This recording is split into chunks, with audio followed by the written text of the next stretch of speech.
جلست والخوف بعينيها تتأمل فنجان المقلوب.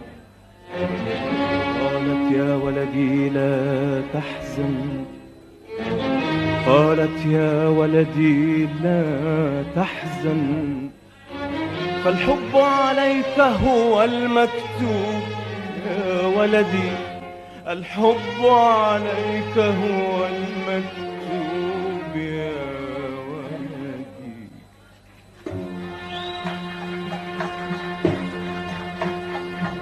يا ولدي قد مات شهيدا من مات فداء للمحبوب، من مات فداء للمحبوب.